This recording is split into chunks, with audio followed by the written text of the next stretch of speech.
Amén. Oremos al Señor, mi hermano. Padre, te damos gracias, Dios mío, hemos cantado alabanzas, hemos orado e intercedido, Señor. Es tiempo de escuchar tu palabra. Te pedimos, Señor, abre nuestra mente, entendimiento, nuestro corazón, Padre, para poder oír esta palabra, para que con tu ayuda la podamos poner en práctica, la podamos entender, Dios mío, y podamos ir creciendo, ir madurando, hasta llegar a la estatura del varón, la mujer perfecto en Cristo Jesús, Señor.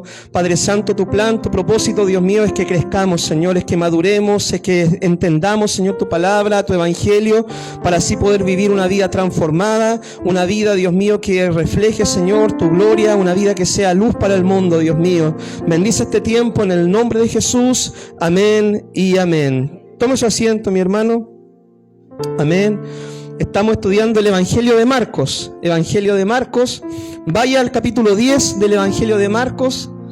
Y ahí vamos a estar estudiando, ¿cierto?, algunos textos de la palabra del Señor. Evangelio de Marcos, capítulo 10. Amén. Ahí sentadito como está, le damos lectura y vamos a poder ir explicando la palabra.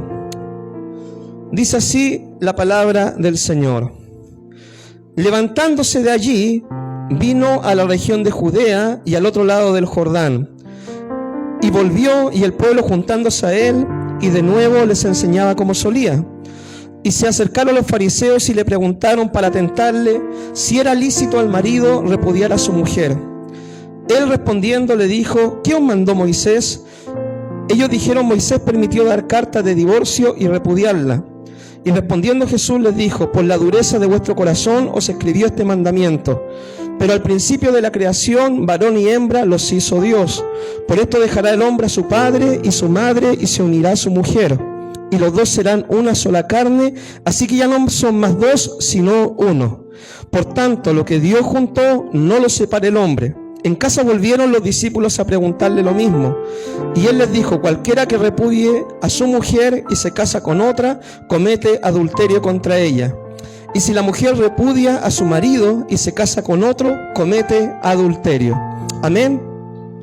El 14 de febrero del año 2023, Radio Bio Bio publicó un artículo, ¿cierto?, de esos artículos que aparecen en Facebook, donde hacían referencia al registro civil.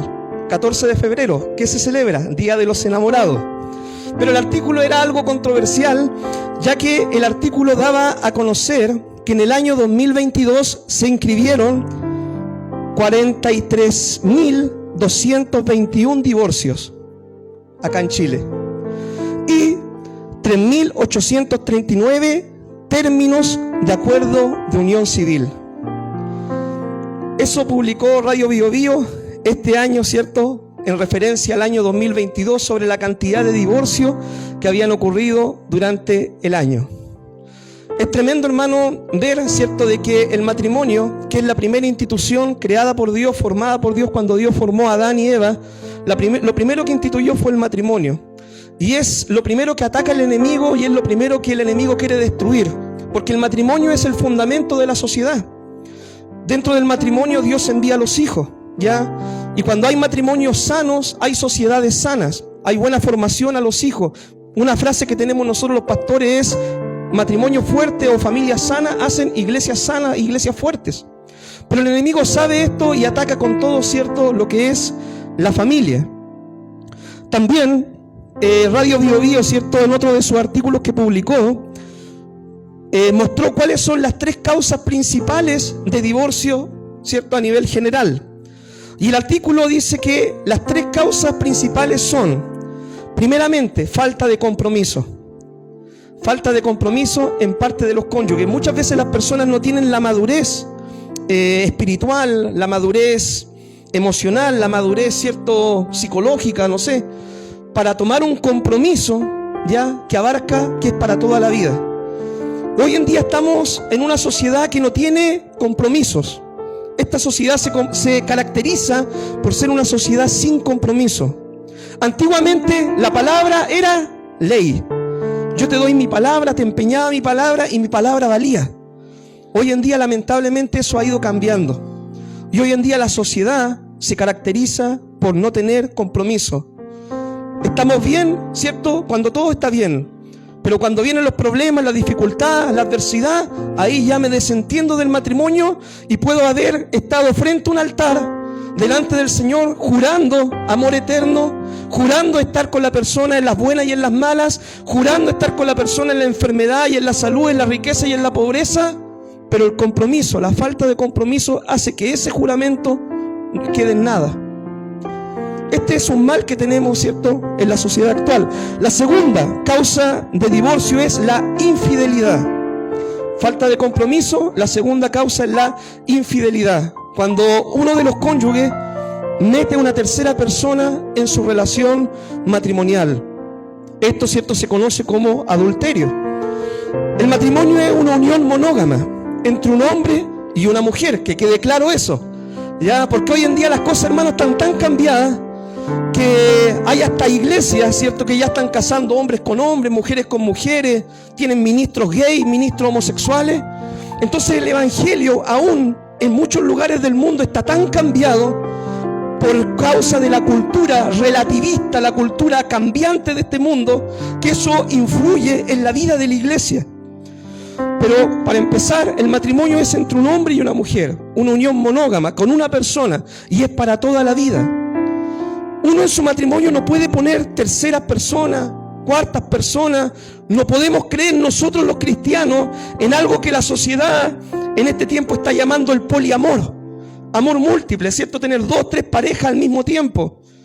O nosotros no podemos tener, ¿cierto?, lo que la sociedad llama un matrimonio libre o un matrimonio con amigos con ventaja.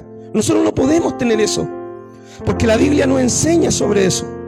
La Biblia enseña, ¿cierto?, en el Nuevo Testamento, que el matrimonio es con una persona, entre un hombre y una mujer, para toda la vida. Y es una unión indisoluble. El matrimonio, hermano, es una unión donde las personas voluntariamente deciden comprometerse, primeramente ante las autoridades civiles, ¿ya? Y donde ellos, para legalizar el acuerdo, ¿cierto?, de su amor, legalizar el acuerdo de su unión, firman un contrato o un pacto ante los jueces y las autoridades civiles para darle sentido, legalidad a su matrimonio. Esto en cierta medida salvaguarda, ¿cierto?, la integridad de los cónyuges, ¿cierto? Salvaguarda la unión de la familia. Porque cuando no hay compromiso, mi hermano, ¿qué es lo que pasa? Primera pelea y los matrimonios se separan. Primer desacuerdo, cada uno tira por su lado.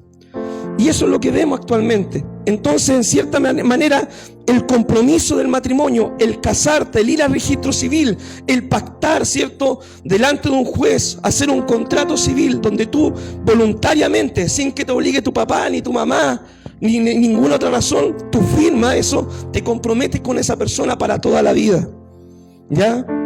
Ahora, ese matrimonio ante el registro civil, porque la Biblia dice que hay que respetar las leyes de los hombres, pero también, ¿cierto?, nosotros debemos comprometernos ante el Señor.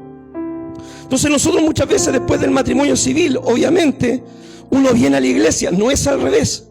No es que uno se casa por la iglesia y después va al civil. Ya, nosotros los pastores, ¿qué es lo que hacemos? Nosotros los pastores ponemos una bendición sobre el matrimonio, invocamos la bendición de Dios sobre la familia, oramos por la estabilidad de la familia, la bendición económica, la salud, la prosperidad, la unión, ¿cierto?, que en las dificultades permanezcan unidos. Para eso estamos los pastores. Pero el matrimonio es legalizado ante los jueces civiles, y nosotros los pastores ponemos una bendición. El matrimonio, como le dije, es una unión libre, ¿cierto? Una unión donde el hombre voluntariamente, en forma libre, se compromete con su mujer y la mujer con su esposo a serle fiel solamente a él para toda la vida, ¿cierto? A estar con él en las buenas y en las malas, aunque haya que comer pan con mantequilla. Amén.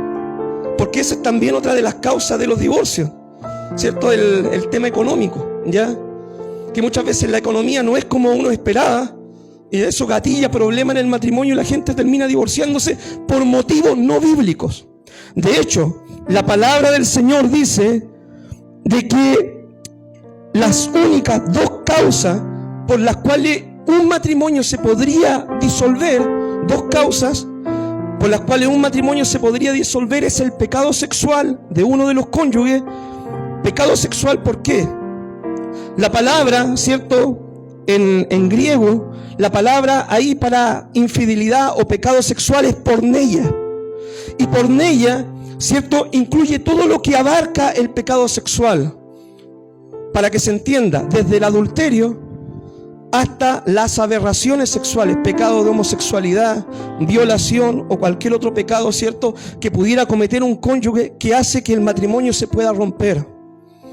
Entonces, hermano, el pecado sexual es permitido, ¿cierto?, como una causa de divorcio. Si mi cónyuge comete un pecado sexual de tal gravedad, Dios a mí me da la libertad de querer perdonar a la persona y restaurar mi matrimonio, que es lo ideal, o simplemente llegar hasta ahí, ¿cierto?, con el matrimonio, y la parte inocente estaría libre para volver a casarse sin tener mayor complejidad.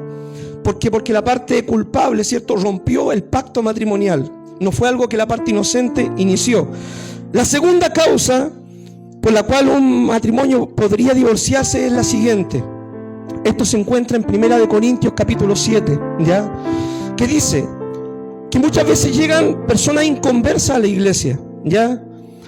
El Señor tocó una vida, la persona se convirtió y la esposa llega, por ejemplo, a la casa y le dice: ¿sabes qué? Me entregué mi vida a Cristo y soy salva. Y el marido le dice: mira, si tú sigues yendo a la iglesia, yo me divorcio de ti, me separo, yo no quiero que vayas a la iglesia, tú te quedas acá en la casa y te prohíbo ir a la iglesia. ¿Qué debe hacer una mujer en semejante caso? Podría luchar por salvar a su esposo, su matrimonio, ¿ya?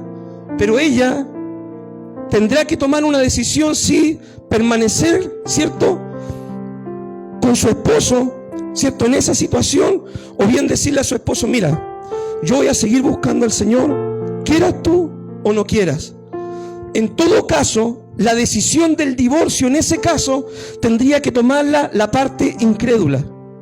Él debería iniciar el trámite de divorcio y la separación del creyente, no el creyente del incrédulo, ya, para que se entienda. Había un caso una vez, un caballero, ¿cierto?, fue a hacer un trabajo a nuestra casa en Chihuayante, y el caballero dijo: no, yo no quiero nada con el evangelio, mi esposa quería ir a la iglesia. Yo le dije: la iglesia oyó, y ella me prefirió a mí, así que ahora estamos los dos en la casa. Bueno, se perdieron los dos, ¿cierto? Si el esposo hubiera tenido las cosas claras, hubiera sido bien asesorada, le hubiera dicho: ¿sabes qué? Mira, yo te amo, te quiero estar contigo, pero el Señor en primer lugar. Y ahí el esposo tendría que haberse visto en la complejidad de tomar una decisión, ¿cierto? Si permanecer con ella a pesar de su fe y respetar su fe, o bien él hacer abandono del hogar. Bien, ¿qué pasa en el caso de los cristianos? ¿Ya? Yo no sé si usted sabe, pero hoy en día, como está tan líquida la sociedad, ¿cierto?, aún hasta los cristianos ocurren divorcios. Y no divorcios por infidelidad, no divorcios por pecado sexual, no divorcios por esas causas, sino que muchas veces porque no se llevan bien, porque no saben arreglar sus situaciones conversando, por problemas económicos, por diferentes cosas, ¿cierto? Muchas veces porque quieren su libertad, porque el otro quizás lo hostiga mucho. Bueno, para empezar, todas esas cosas se ven primero en el noviazgo. En el noviazgo, ahí es donde tú vas a conocer a la persona, vas a saber cómo es y vas a saber si es que te vas a comprometer con esa persona para toda la vida o no. Porque después que ya firma el papel, ya estás atrapado con esa persona, un lazo, un pacto ante Dios y ante los jueces para toda la vida. Entonces en el noviazgo, hijo, en el noviazgo se ve eso. Porque después de casado ya quedas comprometido. Para empezar. Por eso nosotros los pastores siempre enseñamos y decimos: cásese con una persona cristiana, porque aún dentro de la iglesia puede haber yugo desigual. Yo he conocido, hermano, un caso, ¿cierto?, de una pareja de jóvenes. Ella soñaba con ser misionera, ir ahí al mundo a conquistar las naciones para Cristo, y él no tenía ni un interés misionero. Él quería solamente tocar la guitarra y estar ahí en la iglesia y volver a su iglesia local a participar. ¿Qué unión puede haber ahí? ¿Qué yugo puede haber ahí? Aunque los dos eran cristianos, aunque los dos iban a la misma iglesia, aunque los dos decían creer en el Señor. Finalmente, esa unión no se concretó. Y yo creo que eso fue lo mejor. ¿Por qué? Porque iban por caminos diferentes, hermano. A pesar que ambos eran cristianos, a pesar que ambos estaban en la iglesia, iban por caminos totalmente diferentes. Aún en la iglesia puede haber yugo desigual. Por eso, en el noviazgo tú te tienes que dar cuenta si realmente te quieres comprometer para toda la vida o no. Y si no estás listo para ese compromiso, no lo hagas. No te comprometas. Porque es un pacto ante Dios. Un pacto del cual daremos cuenta. Y un pacto del cual depende tu salvación. Y eso lo vamos a ver también ahora. Entonces, si en el matrimonio cristiano los cónyuges, ¿cierto?, no se pelean, que la tóxica me revisa el celular, que el otro no confía en el otro, que no sé, pasan miles de cosas, ¿qué haremos ahí? 1 Corintios capítulo 7, ¿qué es lo que dice la palabra? Si ambos cónyuges son cristianos, se separen, tienen que quedarse sin casar. Eso dice la palabra. No lo digo yo, lo dice la Escritura. Si hubiera una desaveniencia en el matrimonio cristiano y ambos deciden separarse, dice quédense sin casar. Porque el día que uno de los dos involucre a una tercera persona, caerían en adulterio. Usted me dice, pero pastor, ¿cómo va a hacer eso en la sociedad actual? Claro, porque la sociedad actual no respeta eso. La sociedad actual no tiene en valor la palabra del Señor. Y la sociedad actual se casan, se descasan, se comprometen, se separan. Esa es la sociedad actual, es la vida de los famosos. Se casan, se separan, se descasan, se meten unos con otros, se cambian las parejas. Esa es la sociedad actual, pero no es la iglesia del Señor. ¿Ya? Entonces nosotros tenemos que tener las cosas claras.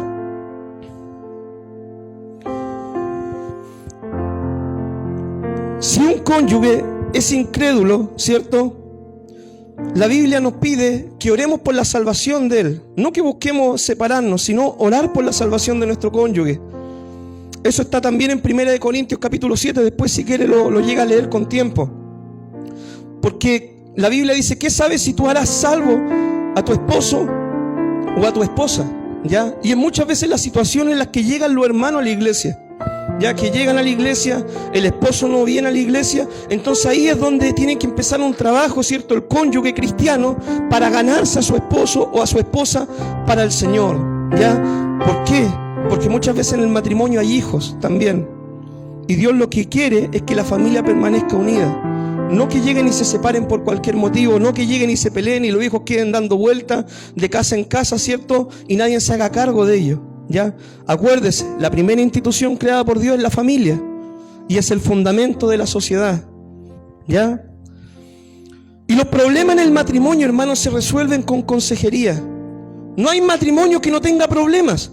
Si usted me dijera, no, que estamos de luna de miel todavía y de que todo es amor y paz en mi casa y de que nunca tengo un problema, no existe el matrimonio que no tenga problemas. ¿Por qué? Porque la Biblia lo dice.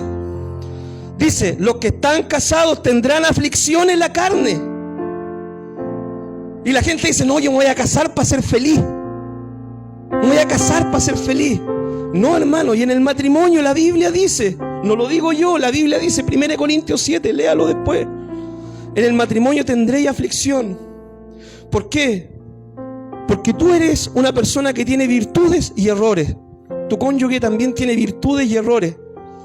Y muchas veces van a haber situaciones que no van a congeniar, se va a provocar discusión, pero ahí es donde tienes que tener la sabiduría para luchar por tu familia y no permitir que el diablo destruya tu casa.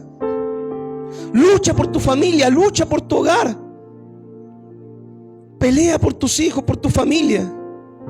No seas como el mundo que a la primera, ¿cierto?, no aguanta y me voy y te vas de la casa. No, lucha por tu matrimonio. Busca ayuda, busca consejería. Busca en la palabra del Señor. Lo otro, si tienes problema en tu matrimonio, no cometas el error de ir. ¿Qué es lo primero que hacen los matrimonios? Tienen pelea, ¿a quién le cuentan? A la suegra. A la suegra, ¿cierto? Al suegro, a la familia. ¿Y qué es lo que pasa ahí? Tenés problema en tu casa. Va y les cuenta a tus papás tus problemas de tu casa. Y después, claro, tu papá, como tú eres su hijo o su hija, te va a apoyar ¿a quién? A ti, pues, obviamente, ¿cierto? Siempre la sangre va a tirar más. Y después, ¿qué pasa?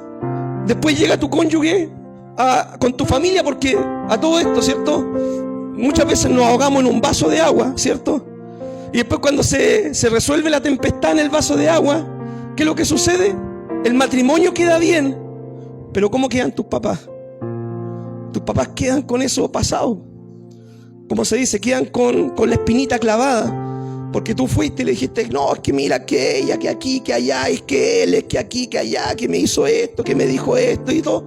Después ustedes se arreglan y después sus papás, sus suegros, quedan con eso, ¿cierto? No, es que mira, mi hijo lo está pasando mal. No, es que mi hija lo está pasando mal. ¿Cierto? Después tú llegas a la casa, te miran con la cara así media, oye, ¿qué le pasa? No sé. Sean sabios, hermano. Como se dice, ¿cierto? El dicho. La ropa se lava en la casa. En la casa se lava la ropa. Y si ustedes, hermanos, quieren quizás conversar un poco más, para eso tienen a los pastores en la iglesia, tienen a los consejeros para hablar. Nosotros les vamos a dar siempre tratar de dar un consejo atinado de acuerdo a la palabra, con amor, con sabiduría. No nuestro consejo personal, sino el consejo de la palabra. Yo le voy a decir, hermano, lucha por tu matrimonio, haz bien las cosas, pide perdón, reconcíliate, mira, quédate callado por último, ¿cierto? Si sabéis que cuando abrís la boca dejáis la embarrada, quédate callado por último. Yo le voy a decir cosas para tratar de salvar su matrimonio, porque Dios, hermano, no quiere que la familia se separe, no quiere que la familia se destruya. El diablo vino a hurtar, a matar, a destruir, pero el Señor viene a darnos una vida y una vida en abundancia.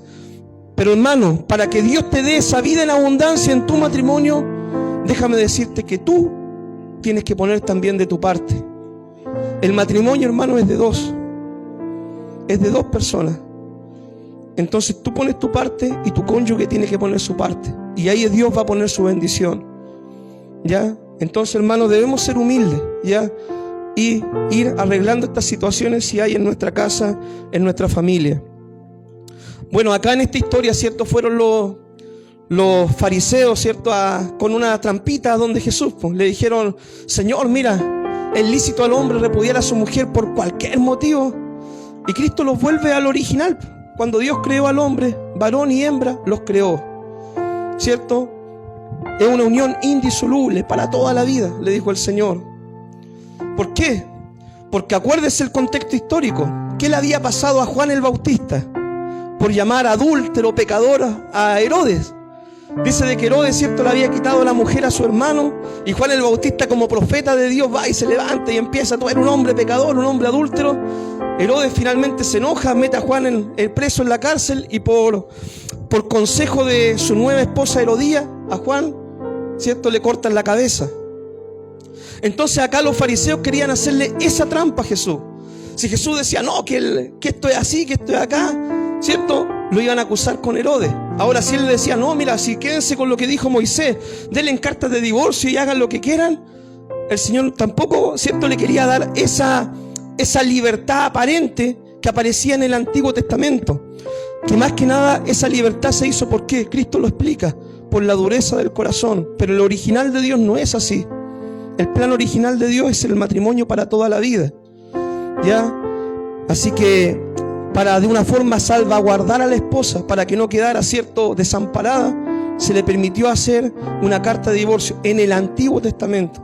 Ahora en el Nuevo Testamento, hermano, es para toda la vida, ya, para toda la vida el matrimonio. Así que ni por pensar en separarse. Lave los platos, hermano, haga aseo en la casa, ordene. Si hay que dejar los zapatos ordenados también, bueno, y ponga de su parte también, ¿cierto? Respeta a su esposo, a su marido, háblele con cariño, ¿cierto? Tengan su intimidad también como matrimonio. Ya, sean sabios para resolver los problemas, luchen por su matrimonio. Ese es el consejo de la palabra. Bien, vamos a ver el versículo 13, ya, de Marcos. Marcos 10:13, dice así: y le presentaban niños para que los tocase, y los discípulos reprendían a los que lo presentaban. Viéndolo, Jesús se indignó y les dijo: dejad los niños venir a mí, y no se lo impidáis, porque de los tales es el reino de Dios. De cierto os digo que el que no reciba el reino de Dios como un niño, no entrará en él. Y tomándolos en los brazos, poniendo las manos sobre ellos, los bendecía. Para Jesús, hermano, en esta segunda historia, para Jesús los niños no son nunca una molestia, ¿ya? Para nosotros los grandes muchas veces, Es cierto que son desordenados, que corren, que hacen desorden y todo el tema, pero para Jesús los niños no son una molestia, los niños son una bendición. Y para Jesús los niños reflejan una verdad espiritual. El niño representa inocencia, pureza, y el niño además representa, ¿cierto?, dependencia de sus padres. Esas verdades espirituales representan los niños, y esas son las mismas verdades que Dios quiere que nosotros tengamos, ¿cierto?, con Él, que seamos inocentes, que creamos, ¿cierto?, en lo que nuestro Padre nos da y que dependamos en Dios siempre, en todo tiempo. Los padres tienen el deber, ¿cierto?, de criar a sus hijos en la amonestación del Señor. Este es un mandamiento muy antiguo. En Deuteronomio 6:6 dice la palabra: las palabras que yo te mando las instruirás a tus hijos en el camino, al levantarte, al acostarte, en la cama, en todo lugar. Instruye a tus hijos, ¿cierto?, en la palabra, en el consejo del Señor. Mira, hermano, acá en la iglesia tenemos culto 2 veces a la semana. Tenemos reunión de niños y reunión de jóvenes 1 vez a la semana, ¿ya? Cuando las reuniones duran 1 hora, 1 hora y media. Tu hijo está expuesto todos los días de la semana, de lunes a domingo, a la televisión. Y la televisión presenta antivalores.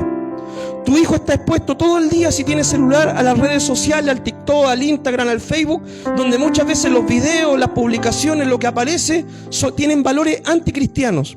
Tu hijo está de lunes a viernes metido en el colegio o en la universidad, donde muchas veces la educación que le dan a tus hijos, aparte de ser una educación que lo prepara para la vida, ¿cierto?, que le enseñan matemáticas, lenguaje y todas esas cosas, también le enseñan valores anticristianos.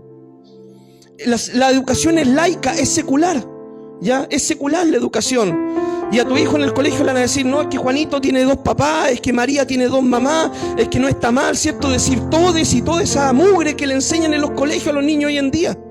Y eso va a seguir avanzando con el tiempo. Estamos recién viendo la punta del iceberg, ¿ya? Entonces, el deber de discipular a tus hijos está en ti, en tu casa, en tu familia, en tu hogar, en tu mesa. Cuando ellos se van a acostar, cuando se levanten, es tu deber como padre orar por ellos. Es tu deber como padre llevarle la palabra a ellos. No me vas a pedir a mí como pastor que yo vaya a tu casa todos los días a orar y predicarle a tus hijos, si esa es tu responsabilidad como papá. Es algo que debemos entender, hermano, en el día de hoy. Si tú decides tener hijos y tienes hijos, es tu deber empezar el discipulado en tu casa, haciendo el altar familiar, reuniendo a tu familia, orando con tus hijos, abriendo la Biblia con ellos, aconsejando a tus hijos. Es tu deber como papá. Dice: instruye al niño en su camino, cuando fuere viejo no se apartará de él. ¿Quién lo debe instruir?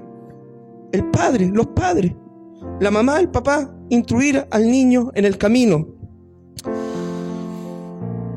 Podemos también nosotros acercar a nuestros hijos, los que tienen, ¿cierto?, llevándolos al culto, a la escuelita bíblica. La iglesia tiene estas plataformas: la escuela bíblica, los cultos de jóvenes, los cultos congregacionales, ¿cierto? Y acá se le da una enseñanza, una formación. Pero esto, hermano, es como echar un vaso de agua, ¿cierto?, en un vasto desierto, porque es como un 10, un 15, un 20% lo más de lo que podemos hacer nosotros, comparado con toda la influencia que ellos cada día están recibiendo del mundo, de las redes sociales, en los colegios, con los amigos, ¿ya? Es como tratar de tirar un salvavidas solamente.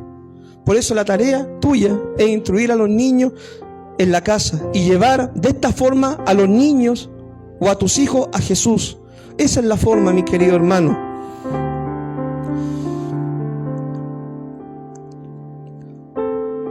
La mejor forma de enseñar a los niños, ¿cierto?, es por medio también del ejemplo de los padres. Ya, porque, mira, en algo que tienes que cuidarte tú como papá es en ser congruente, ¿ya? Ser consecuente. En eso tienes que cuidarte. No hay peor cosa que enseñar sin el ejemplo, ¿ya? Es como una vez contaba la historia un pastor, ¿cierto?, y decía de que su papá siempre fumaba, ¿cierto? Fumaba. Y un día su hijo, ¿cierto?, un hijo menor de 16, 15 años, llegó a su casa también, fumando también. Y su papá le dice: ¿qué estás haciendo con ese cigarro, muchacho? ¡Pah! Y le pega, ¿cierto? Y el hijo no entendió. ¿Por qué? ¿Por qué? Porque el papá no quería que el hijo fumara, pero le decía: hijo, no fumes, cuando él fumaba, ¿cierto? Entonces le dijo, cuando seas mayor de edad vas a poder fumar si tú quieres. Y un día cuando cumplió 18 llegó con su cigarro a la casa, ¿cierto? Hijo, ¿qué estás haciendo con eso? Te he dicho que no me gusta que fume. Papá, no tienes nada que decirme. Soy mayor de edad, ahora hago lo que quiero. Entonces, hermano, debemos ser consecuentes con lo que enseñamos. Si yo le digo a mi hijo, bueno, yo no tengo hijos, ¿cierto? Pero si usted le dice a su hijo, hijo, es malo robar, y usted llega con cosas robadas a la casa, su hijo se va a dar cuenta de esa inconsecuencia. Hijo, es malo mentir, y usted, ¿cierto? Dile que no estoy, ¿cierto? Dile que no está, no estoy. Se va a dar cuenta su hijo de eso, ¿ya? Hijo, es malo fumar, es malo tomar, y usted toma y fuma. Se va a dar cuenta su hijo de esa inconsecuencia, que usted predica sin un ejemplo, y la mejor forma de enseñar es con el ejemplo. Hijo, hay que amar al Señor, amén. Vamos a la iglesia entonces, con lluvia y sin lluvia. Vamos al culto. Hijo, hay que buscar del Señor. Y ahí te va a ver tu hijo orando, leyendo la palabra, buscando del Señor. Mi papá es consecuente con lo que dice, ¿cierto? Hijo, hay que vivir en santidad. Y el papá se porta bien en la casa, hace bien las cosas. Son consecuentes, ¿ya? Tenemos que cuidarnos, hermano, de ser inconsecuentes.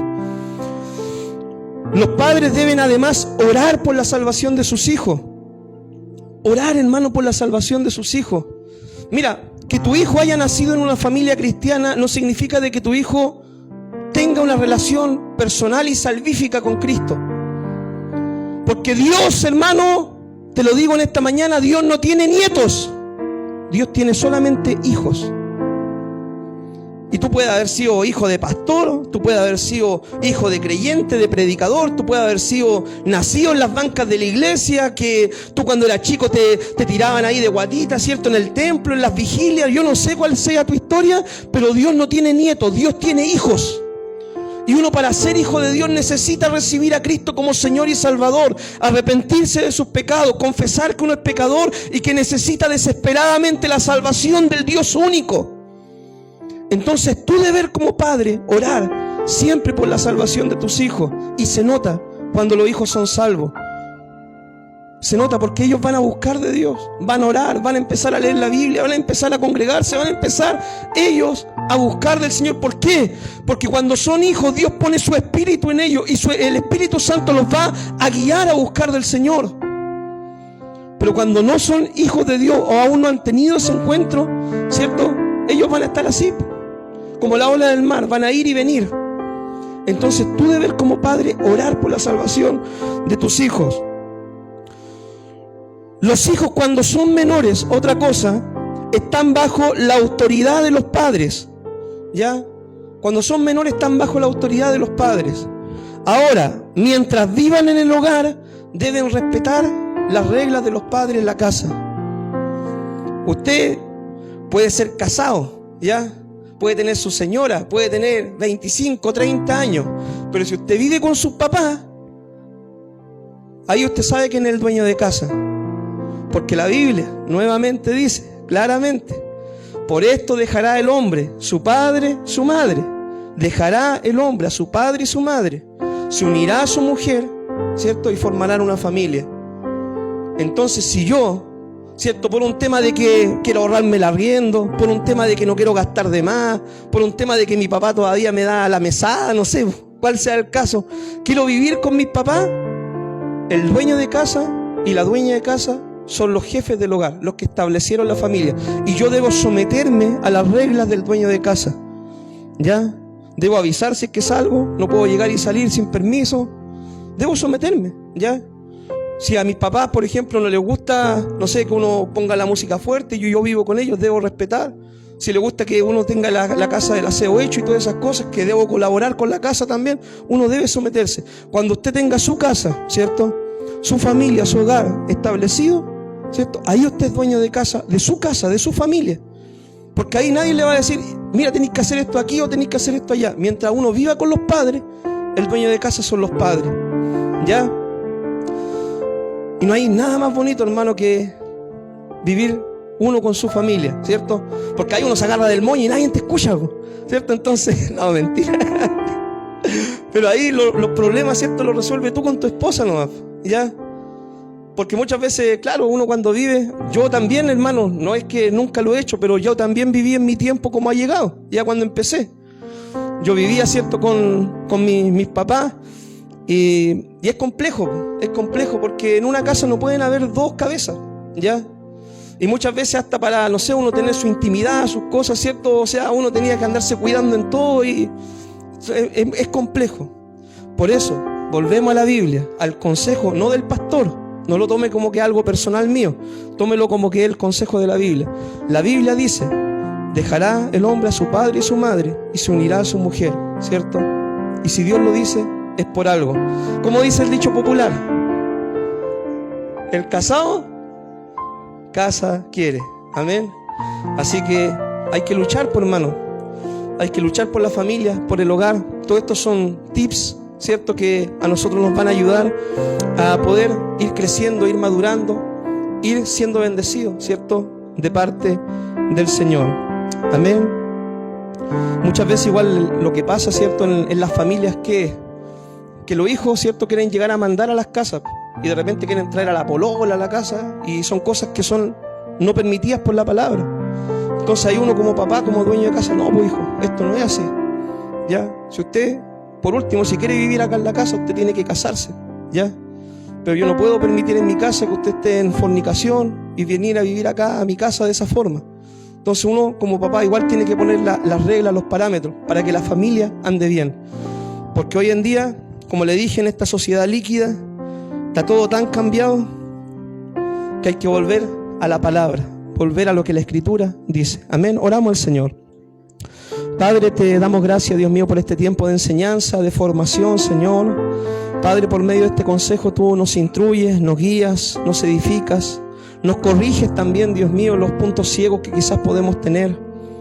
Señor, ayúdanos, Dios mío, a crecer, madurar espiritualmente, a poder, Dios mío, luchar por nuestro matrimonio. Señor, que cuando hayan dificultades, cuando hayan problemas, Señor, que tengamos la sabiduría, la gracia para poder resolver estos problemas, Señor, y poder sacar adelante la familia, Señor. Tu palabra declara que Satanás vino a hurtar, matar y destruir, pero tú viniste a dar vida y vida en abundancia, Señor. Pero esta vida nosotros la encontramos cuando nos sujetamos a la palabra, cuando obedecemos la Escritura, cuando ponemos por obra, Señor, tu palabra. Es ahí que encontramos la vida, Señor. Ayúdanos, Dios, a tener esta gracia, esta sabiduría, esta humildad de sujetarnos a tu palabra y ser transformados por medio de ella, Señor.